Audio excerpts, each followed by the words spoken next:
In this video, I'm going to be showing you how you can use the ExcelDraw API to control ExcelDraw only using VBA. If you did not watch our previous video, I showed you how to import the API, as well as explained how you can get to the Visual Basic editor, which if you don't know what this is, I would suggest that you go watch a couple videos on how to make a VBA macro inside of Excel. It's pretty straightforward as far as controlling ExcelDraw with the API, but that's what I'm going to be stepping you through today, and you will need a little bit of a background inside of VBA for Excel. The first thing you want to do is right click on the VBA project that you have available and go to Import File. Now, we are going to want to import the API with the latest version, which is version 6.2.47 for this video. If you are creating a custom API or a custom macro using an older API, you can obtain all the older versions off of our website. There is a download link below the product that will allow you to download the API, and all the previous versions are included in it. From here, you can open up the VBA API, and you can see that we have this here. Same thing we went over in the previous video. For us today, what I'm going to do is I'm actually going to right click and go to import file again, and I'm going to import the example API functions. If you would like to follow along and create your own VBA to go along with the API, you can just right click, insert module, and then you can start by creating your very own subroutine that way. But for us, we're going to be looking at is the example API functions that came pre-installed with ExcelDraw alongside the API. Something to keep in mind with the API for ExcelDraw, it still has the same limitations that ExcelDraw has. So for instance, while this is controlled through VBA, yes, you still have to have values placed on a worksheet in order for that to be converted into a drawing. It cannot be contained strictly in memory or with variables. It has to be actual data placed on the sheet.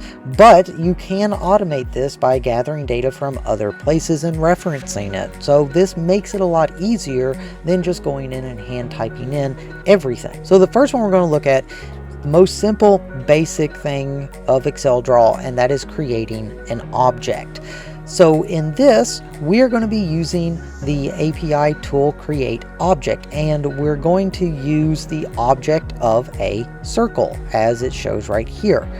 And if we jump down here, you can see that it's going to be taking this workbook active sheet and the range of A1, which is going to be right here, and it's going to be giving it a random value between 1 and 9, and it's going to do that for A, B, and C. We are just doing X, Y, and we're doing the radius of that circle.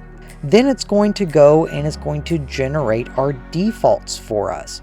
So this is going to allow us to generate the defaults if it was not previously created inside of ExcelDraw whenever you install it. So let's say this is the very first time running this program.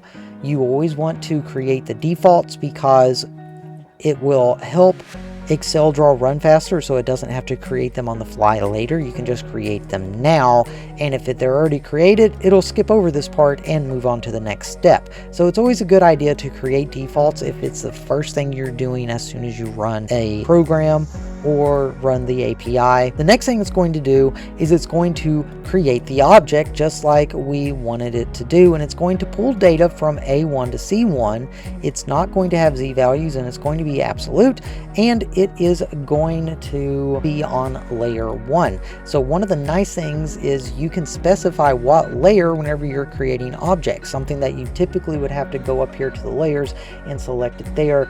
Now you can just automate it inside of VBA. You want to set the pan, and the zoom will automatically be set for you as well once it generates the circle, and you're going to want to generate graph. If you don't want to generate the graph, you don't have to, but this is just so we can see that everything populated out correctly. So let's go ahead and run this. I'm just going to click up here somewhere and I'm going to press F8 so we can step through this and we can see every step of the process. So it put in 6 right here on A, B is 5 and C is 4. We are now going to create the defaults. And you can see that it is going to check to see what our current version of XLDraw is. This right here is a custom overwrite. If you would like to custom overwrite to be a specific version, you can do that. But otherwise, it's going to loop through all of the installed add-ins for Excel, and it's going to see which one is XLDraw. And then it's going to loop through all of those and return for you the current version, which is 6, as it says right there. So now that it knows the current version, it's going to create the defaults, and as it showed right there, it created it. Next, we are going to create the objects, and it's going to be a circle, that location, and it's going to step through all of this in order to do that. Selected it, it created the object. Now we're going to set the pan so we know exactly where all the defaults are going to be at, and then we're going to generate the graph. And it's going to run through that and generate a graph for us. So as you can see, we now have a graph of a circle. And I know that was a lot of explanation up front for how this works. I have this all typed out for you in a nice little document that explains everything to you. So in case you would like to go through and really fine tooth it and go through all of these settings and see what all you can do with it. Pretty much anything you can do inside of XLDraw, you can do inside of this API and do it with custom VBA code. Now, I'm actually going to be skipping around a little bit because I was going to show you the zooming with this, but that circle is just way too hard for me to see, and I want it to be easily viewable for the viewers, for you all. So we are going to skip down here to set layer color and object color. So I'm going to go through and change the background color and make it black so that circle is easier to see. With XLDraw, colors are based on objects. You can set a specific layer. For instance, this one, 10 is for background. I can set the background to be the same color as whatever color that I have specified here for an object. So I'm going to have the background layer, which is 10, be the object line, and I'm going to have it have the RGB colors of 000, which should be black. Now this down here is optional. It is in case you want to have a specific ACI color for AutoCAD and you want to use that specific color instead of RGB. You can put in the ACI color and it will generate the RGB color for you. I'm just going to comment that out because I don't need it right now. And then it's going to generate the color. It's going to change the object layer, and then it's going to generate our graph. So if I just click here and hit play, you'll see that the background changes to a black. Now the next one we're going to look at is an example of rotation. If you previously did not generate the graph, which we have a graph generated here, you're going to want to set the pan because that goes in and just makes everything back to the default so it's easier to plot.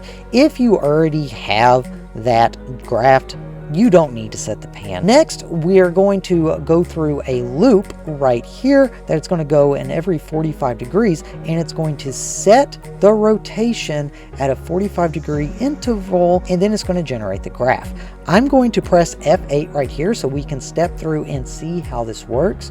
We're going to set the pan, which once again, don't really need to do. Next, we're going to start the rotations, and we're going to jump down here, set the rotations for X and Y degrees. We don't have the Z degree integer, so we're not going to worry about that. And then we're going to hit generate graph.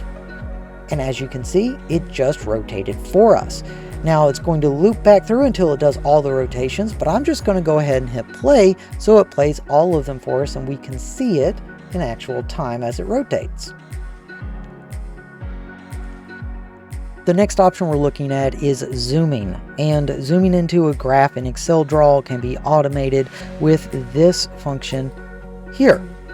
and it is typically created in between 50 to 200 by default inside of XLDraw. That's generally shows everything in the drawing, but if you would like to zoom in, you can go upwards to 1 million on the zoom.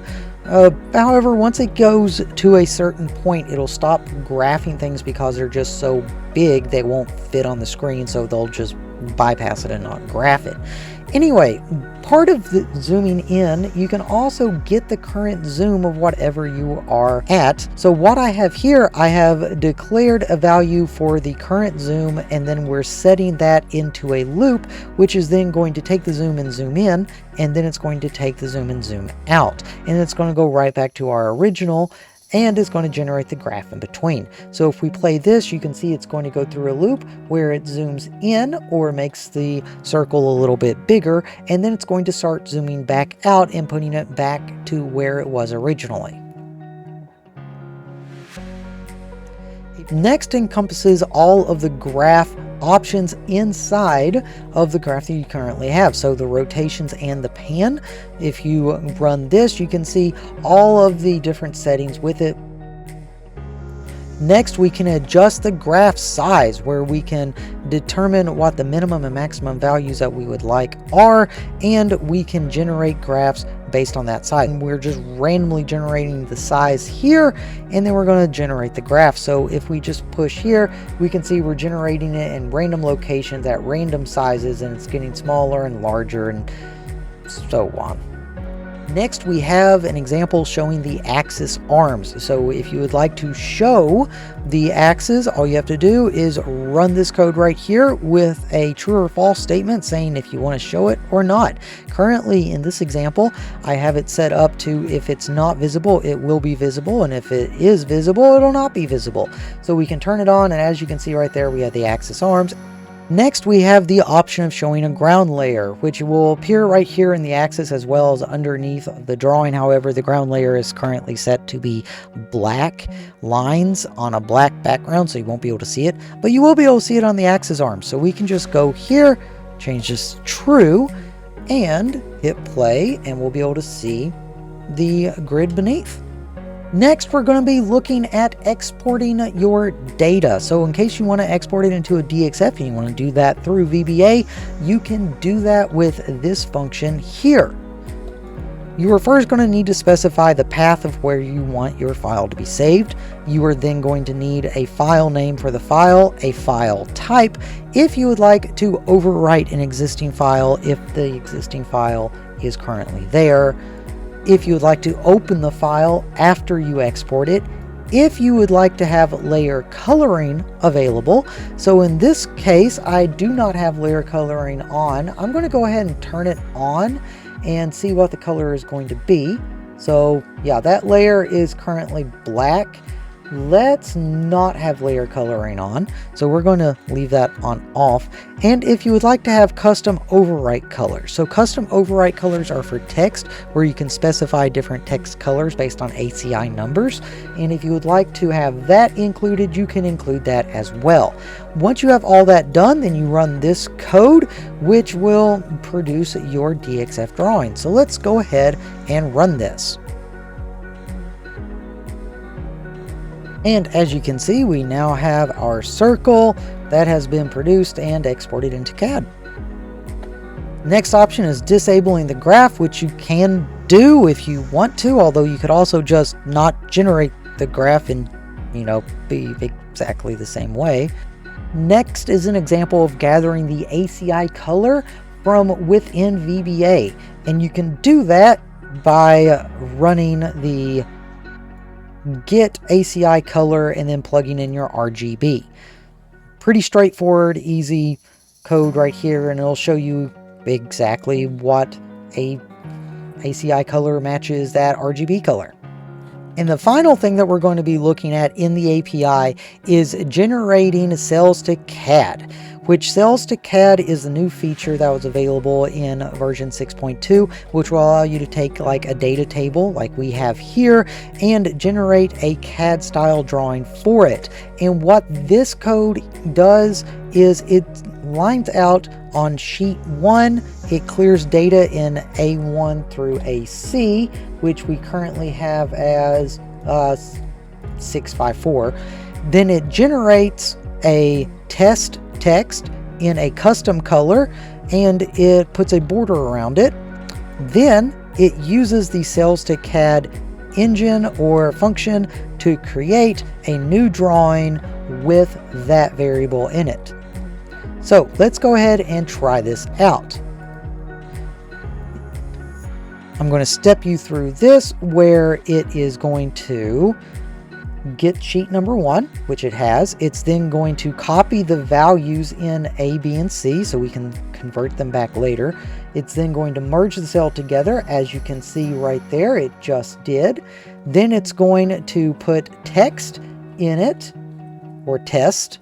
Then it's going to put a border around it, change the color of the text,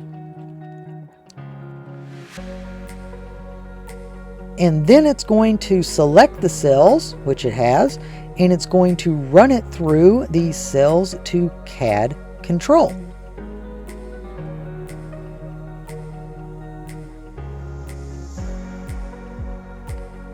And it's going to generate for us a box rectangle right there, and it has our text in it. Now we can zoom into this by going into our 3D graph orientation and zooming in. And it has our border behind it, or ground layer. So we remove that, and there you go. You can see we do have our test. If we export this, we can include custom text color and export. And there we have it, text, and it's in a rectangle. So it's a Sales to CAD functionality, but in VBA. And that is a rundown on how you can use the API and the example provided inside of ExcelDraw to automate pretty much everything and make your very own custom VBA application for your needs. Thank you all very much. If you have any questions, please let me know, and stay tuned for our next video update on ExcelDraw.